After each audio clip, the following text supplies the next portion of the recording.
if I'm adding like a bongo part. I don't know. I'm just pulling a percussion instrument out of my butt right now. Not literally. That would be painful. Uh, That's a yeah, rough one. that's a very different type of multimedia source. We would charge for these episodes if that was what we were doing. We have to charge a lot of money for that. Anyway,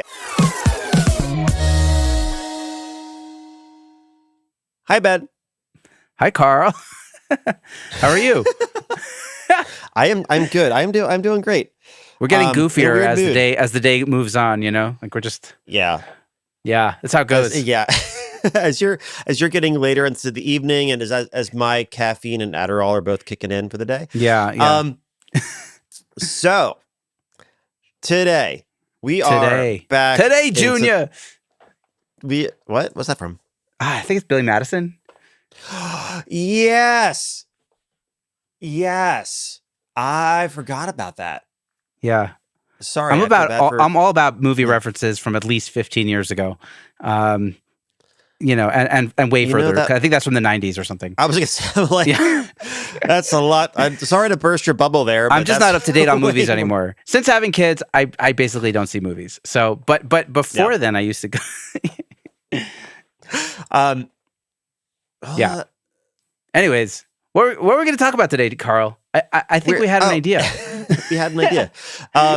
We are going to not talk about Billy Madison. We are going to talk about percussion in the mix. We did some episodes where we were talking about our approach to, mixing drums and vocals and all these things. And I feel like percussion deserves its own separate episode because it encapsulates a lot of different things and a lot of different styles of music and a lot of different purposes and roles. And also, my degree was in orchestral percussion performance, so of course I'm going to be a nerd about this stuff. Yeah, and I'm here for it because, there's nothing like a little percussion to just, push that mix over the edge of the cliff. It just needs that little extra something. You're coming up on the last chorus. Everything's already been done in the second chorus. What else can you do? Shaker, baby, tambourine. This is the time. Let it shine. So let it shine. Yeah. So there are a couple different ways that we could do this. We could talk about, some of our go-to ideas, but I think that might be a little less exciting. I wonder if it would be worth exploring some unconventional uses or unconventional approaches that we've done in the past. Whether it is the way that we process percussion, the way that we decide when percussion should happen, maybe if it's like integrating Foley as percussion, like rhythmically. I'm sure there's a lot of things that we could explore and talk about, but I wanted to see what tickles your fancy. Well, I'm just kind of curious about, how you think about it because you're like a drummer and a percussionist. I'm mostly curious about like what you're thinking about spatially with like like how do you see it, feel it in the mix? Like how do you balance it out? What kind of spaces do you often put percussion in? And like how does it complement the drums and like the rest of the mix versus like you're not percussion could be really loud sometimes, it could be really soft and subtle sometimes. What are like where do you see percussion in the context of a mix? So this might be from,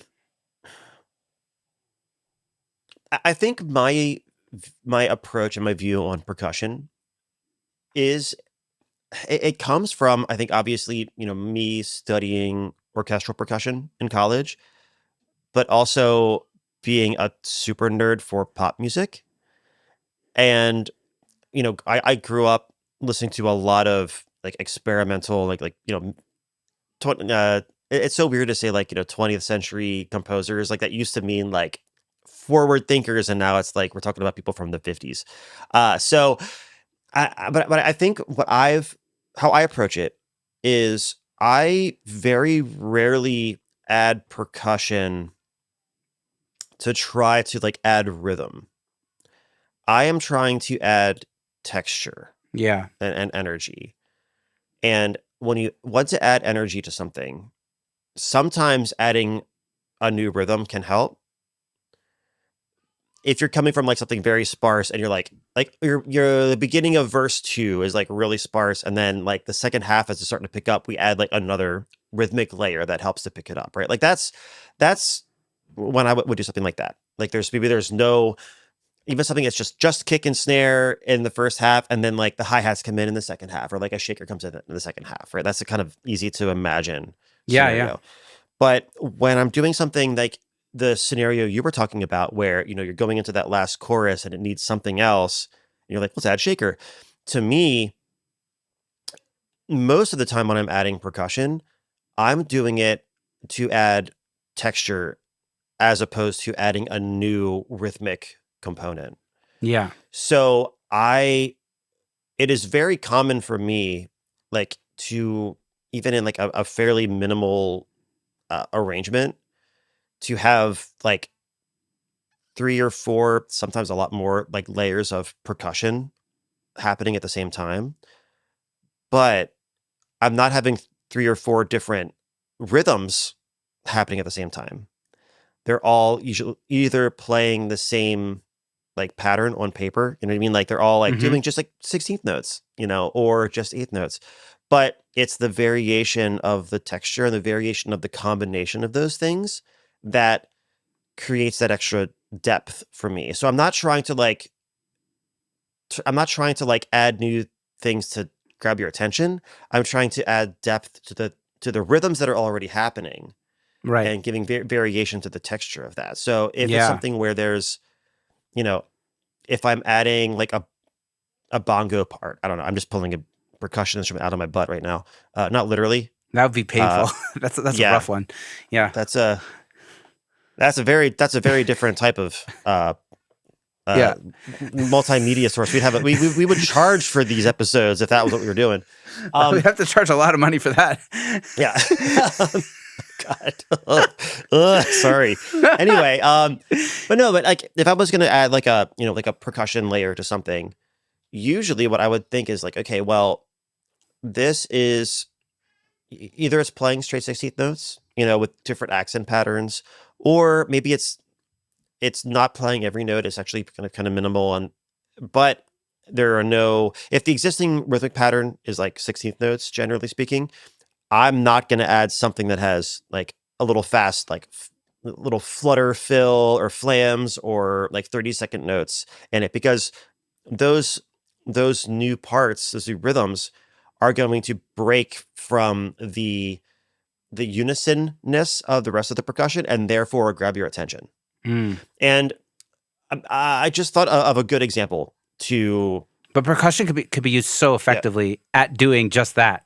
Like yes, it's also like that's one of the things I love about percussion is like that sort of like it's almost like a pre-roll. Like you're about to hit yeah, something, but then you hear a little right before it hits, like I love that yeah, I love that about percussion, and yeah, you and did that recently, yeah, Yeah. yeah, and I think like when we talk about like using percussion as ear candy, Yeah. well, I'll talk about that too. But like I would say like, if we want to think about, this is not about percussion specifically, but this is about like how something in unison can add so much power. I always talk Mm. about "Gold on the Ceiling" by the Black Keys. That main riff, that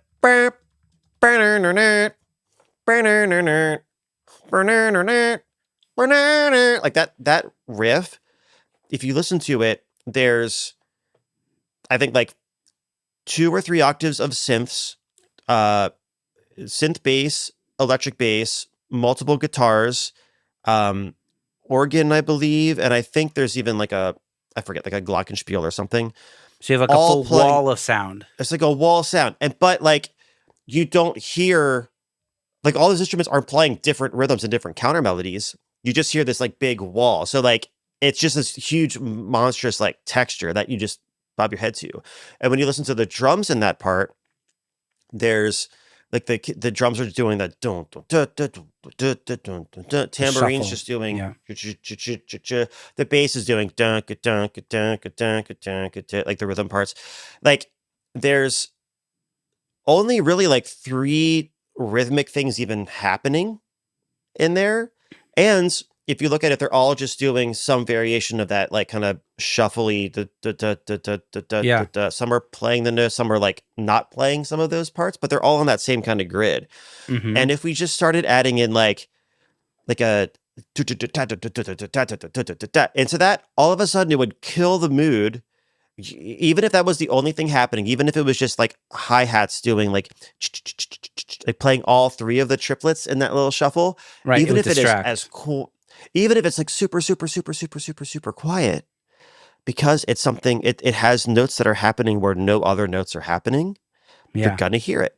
You know, it doesn't matter. It doesn't have to be a loud, like fucking like cowbell through a guitar amp, you know, to do it. Like it could be something very quiet and subtle. So that's, you know, for me, when I'm trying to like layer things and add interest and depth, it's not about adding interest by creating new rhythms and adding like filling in all these little spots. It's about how can I have as much variation note to note during a simple 16th note pattern. I approach percussion as a texture and as like a depth enhancer in a different way that I would treat percussion if I was trying to do ear candy, you know, and that's why I think it's why I am so particular with fills. Mm. And I'm like I'm a crazy person with fills and transitions, and I think it's because I studied orchestral percussion, and I'm used to resting for 73 measures, hitting a tambourine one note, at pianissimo, and then resting for another 5 minutes. Like that's And then like always. dropping the tambourine on the floor and walking off the stage. Yes, exactly. Out of pure shame. But no, but that's the thing. It's like always knowing that everything needs to have an intention and Right. having its place. So for me, that's why like for percussion, like the conceptually and like placement wise, even as a mixer, if I'm going to be doing additional production, which I'm usually doing for a lot of my clients, I want to make sure that I'm not trying to add new rhythmic interest. I'm trying to add some texture and depth, which sometimes you can do that in the mix. Sometimes you can't, and sometimes it is just adding an extra little layer underneath. Or like, I also like really like doubling hi hat parts. Where they're like the hi hat that's in there already might be really like big and like thick and full, but it doesn't really have any top end, or it has way too much top end, and I need to try to balance it out.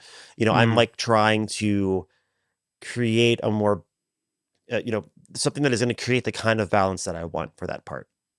So then when it comes to like ear candy, like you were saying, like, filling those little spots, it's I try to have a hyper awareness of where those spots are, and like what are the spots that should be filled, and what are the spots that should remain open. Because Right. if you fill every spot with a cool sound, it's gonna Yeah. feel like you're walking through Times Square on New Year's It's Eve. It just like monotonous. Yeah. there's like too much stuff. It's Even yeah. if they are like cool, even if they are cool sounds on their own, or Yeah, yeah. like in the But it moment when takes you loop away, that. yeah, because Yeah, it takes away from the specialness of like the journey and the building and the storytelling. If it's all the yeah, same throughout, and it's just a static mix, even if it's really busy, it just sucks. It's just yeah, not fun. yeah. It's And just and not if fun. it, yeah, Yeah. and if it's taking away from the story, then Yes. ugh, so Yeah. so that said, It's the like when same I thing am. with like guitar licks. You know what I mean? It could be the exact same thing. Like if you're playing that lick every single time, it loses the specialness. Yeah, yeah, like, oh my god, like I always think about the In the Air Tonight drum fill. Yeah. Like if you played that drum fill before every chorus, it would not be what it is. Yes. Or that big tom or snare hit. We don't really know what it is in the Whitney Houston song. Oh yeah. And like nobody knows how to get it just right with the rhythm. Yep. Yeah. Yeah. But like that only happens once in that entire, fucking power ballad. So make it count, bro. I Yeah. don't know. And that's it. I think like it is weird for me to say that I tend to add a lot of percussion things to songs, but I don't I don't add a lot of percussion moments to songs. I try to use it as a way to add texture and depth to Right. something So that's it's like already there. it's just like enhancing the drum kit basically, Yeah. or whatever the main rhythmic element is. Yeah. Like you're probably What not even going to notice that it's there. Like if you notice that it's there, I'm probably not doing it right. I want to ask you, like, I want to get like a little technical with you, if that's Yeah. okay, if I'm allowed to ask such things. But like, Yes, what's of your course you're like? allowed to ask such things. Well, yeah, yeah. Well, you describe yourself sometimes as a post producer in addition to being a mixer. So when you're like creating these percussion elements to tracks that you're handed, what's your like go to method? Do you just pull up Splice? Do you use battery? Are you kind of just like finding a sample and popping it in and just like dragging it? Like what's the Carl method? How do you Typically, actually make it come to life? yeah. Typically I'll have an idea of like what's the purpose of what I want to add. Like I'm trying to add something that maybe I want something that's going to match the rhythm of the hi-hats, but adds a little bit more like deeper frequencies and maybe something that's a little bit like wider as well. 'Cause I don't want to add like a chorus to the hi-hats or something like widener. I want something that maybe feels naturally a little bit more spacious because I don't want to add reverb to the hi-hats without adding reverb to the other drums. Like if it feels like out of place. So typically my like if you want me to walk through like my workflow from a like actual tangible like step by step Yeah, way, yeah. I'm just typically, curious. I get an idea for what I'm looking for. And let's say that I'm looking for a percussion part that is playing a similar rhythm, if not the exact same rhythm. And I want it to be something that has, more of a lower frequency range. Probably not, maybe I don't need a lot of transients, so I'm not looking for something that's really, really pokey. And I want it to be something that I can kind of just tuck in there, something that's not too intense on its own. So I'll open up Splice, and generally what I do is actually I will look at the tempo of the project. Let's say that the project is 92 BPM, right? I'll go in and I'll go to like the BPM selector for the search, Hmm. and I'll usually do like plus or minus a couple. Like I very rarely will search for like 92 BPM because usually they're kind of boring if I'm only if I or at least like at limit And speed. there's also not enough options usually. Yeah, there could be some options, but I know that if I'm trying to add a layer into it and knowing that it's going to be a deep thing, I have a lot of flexibility to like stretch it and mess with it because it's not going to be like a prominent part. So sometimes I'll go even further and I'll intentionally just like look for like a cool loop regardless of what the tempo is. And then I'll see like, okay, well the song's in 92, this is actually like at 110. I'll drop it into Logic and I'll do the flex time with like the speed effects so that way when I like stretch the file out to the slower tempo, it's kind of like playing a record back at a slower speed so everything sounds a little bit, you get like the pitch drift, like Hmm. the pitch shifting from it, and also it kind of like widens the transient so it's not as punchy. And sometimes that's really, really cool. Sometimes sounds terrible, and I just am looking It's just for trial and something. error. Yeah. It's trial and error, and I literally like I don't go into it with like I want this specific type of sound, this specific instrument doing the specific rhythm. I'm just like this is the kind of character I want to add to this moment. I'm gonna just usually sort it by either like I don't usually do most popular first. I usually do either random or most recent, just because I want to be surprised, and I'll get through till something sounds kind of cool, and then I'll just drop it in, time stretch it, do some time alignment if there's like a certain kind of maybe the song that I'm working on is more straight 16ths and this is a little bit swung. I'll like try to see what it sounds like if I, flex time it and like straighten it out to like hide in Mm, better. yeah. And it's a lot of trial and error with that. Sometimes I'll do something a little bit less I don't know, maybe less common, but I'll use something like either a transient designer to try to like soften it, or maybe a transient designer to exaggerate it. But I also will use something like Isotope RX declick, and like I want to see what it sounds like if I take all of the like basically like make it really sensitive, take all like the transients out of this, because I don't need transients if I'm adding to something that already has the transients. I just want that like kind of like background like texture. And sometimes Mm-hmm. that works really well. Or sometimes if, obviously like you know, for if you don't know this about me already, for the listeners, like I tend to work in pop adjacent styles. So like a lot more in the, electronic elements are a lot more common. So I'm not doing audiophile folk that, like that this stuff Right. wouldn't work. You don't need to hear When I'm that doing it's definitely a bongo. yeah, like if anything, like I kind of like when it doesn't sound like Yeah. the original source. Yeah. Obviously, I have buckets full of percussion instruments and all sorts of weird stuff. So like if I do want a real sound, I'll do that. I'll just play the Mm. shaker into it. Takes me 30 seconds. Sometimes I'll play I've done this before too, where I'll play the shaker at a different tempo intentionally, and then I'll stretch it out so I get like a real. It's really me playing the shaker, but then I'm taking that and I'm recording it at 110, stretching it out to 92, so I'm getting like the texture of that's Yeah. slowed You playback. could use Vari-Speed and Logic to do that. It's great. It's a great Yeah, hack. yeah. Yeah. So there's Jacob all Collier sorts of. did that. That's how I learned about that. Oh, gotcha. Yeah. Yeah, so there's a lot of different ways, but it's all about, what am I trying to do here? What is the purpose of me adding this? I'm not going to add something just because it's cool on its own. It has to really serve a purpose. So I'm looking at something that is cool on its own and serves a purpose. Yeah. Cool on its own is what grabs my attention when I'm scrolling. I'm doom scrolling through Splice, but once I drop it in and I put it where I think it needs to be, then it's either going to inspire me and I'm going to be like super stoked about it, or it's not. Or usually it's like a 4-bar loop and there's like 2.5 of the bars are exactly what I want. And then there's like too many extra notes or it's doing something weird and adding a little fill, in which case I'll just chop that part off, grab and like fly over Yeah. part of the section that I like, and I'll rearrange it, drop do whatever I need to like get it to have the accent pattern that I want to. But it's experimentation and fun, and just trying to make sure that at all times it is serving the purpose that I feel like it needs to serve. And if it doesn't, I just Yeah. mute it, Boot it. Yeah. mute it and boot it. Yeah. Mute it and boot it. Yeah. If it's not making your booty move, Yeah, kind of thing.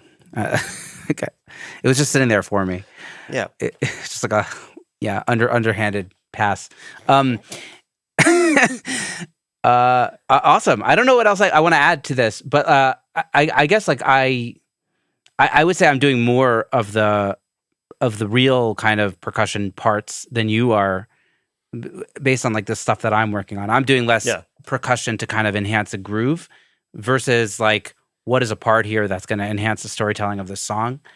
And I'll do anything and everything. And it could be me playing the shaker part or a tambourine part. It could be me finding a loop. It could be me finding a sample and just dragging it and then chopping it, or like just like moving it according to whatever I want. Or it could be sometimes using Logic's like drummer feature and then exporting the MIDI from it and using a better sample library to do it. And Mhm. it could be like literally anything. It just kind of depends what the song needs. Yeah. And I actually recently worked on like a Middle Eastern kind of groove thing with like all splice samples, and the whole thing was just like patched together, just like it was like literally sample by sample to create the grooves. It was just like Yeah. the best way to do it, because we did like a cajon, and you can't always get good cajon grooves, but like I found a really Yeah. good sample library on Splice, and we just like popped it in and literally made every single bar of Yeah. that percussion, and it sounds kick ass actually. Yeah. So yeah, it's just like everything can work, Yeah. I and think like it's I'm nothing like yeah, maybe the commonality about what we're both doing is like nothing holds us back with percussion. Just like the intent of what we're each doing is a little bit different. yeah. You know? Like as long as the intent and as long as the intention is fulfilled, how we fulfill it to me doesn't matter. Like whether it's me doing it, whether it's a splice loop, whether it's something that's like some weird combination that's really just jacking things up. I don't care. Like if it serves what I need it to serve in the song, like I don't know. I'm not precious about where it came from. Even though I have a degree in orchestral percussion performance, like I'm not going to be like, oh well, why would you play real? Why would you use a sampled shaker when you can just play it yourself? Blah, blah, blah, blah, blah. Like that's Yeah, I that don't know. sample might sound better or fit Yeah. the what you're going for better. Yeah. Or just it's faster and time is of the essence. Yeah. And that's Or legit too. yeah, I mean, especially if it's like if it's something where it's stopping and like recording it is going to pull you out of the flow of making good Of a creative mix. Yeah. decisions. Yeah. Like it's like, 2 steps forward, but like 6 steps back. Right. Yeah. And sometimes I'll record the part and it won't work, and then I anyways have to go to a splice or a loop or whatever. Yeah. So Yeah. yeah, just like Well, brain open, ears open, and trying to be inspired by it, I think is also a good lesson. Like, what I like about what you've been talking about is just kind of letting it. There's like a freedom to like, okay, I don't even know what I'm looking for, but I'm looking for something, and I'm gonna just find stuff and fuck around until I find something that's inspiring to me, and like that's really cool. And like Yeah. I think so many people, including myself, sometimes overthink all this shit when it comes to like the arrangement of a production or whatever. And so much of it could just be happenstance of like, oh, I found this thing and it sounded really cool, and we just built off of that. And I think a lot of like, I think you have to like let go. And I don't know, like there's an artist I'm working with who like really wanted a like specific like instrument. I'm like it doesn't actually matter. Like just like roll with this, and like see where the experiment goes, and then see if you're missing something. Like you have to like kind of build the building blocks and see if and like finish out that experiment and see if it's fun and if it works. And like if you're taking it too seriously, if you're taking every single part too seriously, or like what the actual instrument sound is or whatever, then you might just be holding yourself back from actually just creating and making something meaningful. So like go with it, man, Mic drop, Ben. I'm great. done. I'm done. Yeah. Let's end it there. That was awesome. Yeah. No. Likewise. Yeah. Yeah. So sick, man. So percussion, we did it. Yay. We'll add it we'll add it to the list of various things within the mix that we talked about. Various instruments within the context of the mix that we've talked about. Ben, you're the man. Thank you for doing this today. Yeah, you too, Carl. It's good to see you again, and you too. Get to do our catch up again. Yeah, and hopefully we will meet up again next week, and or either I will have small human baby child, and we will not be meeting next week, or I'll have a somehow even more pregnant wife, and I think I know which way your wife wants it to go. I don't know if yes, I think you're right about that one. Ben, you're the man. I love you. I miss you. Bye, Ben. Bye, Carl.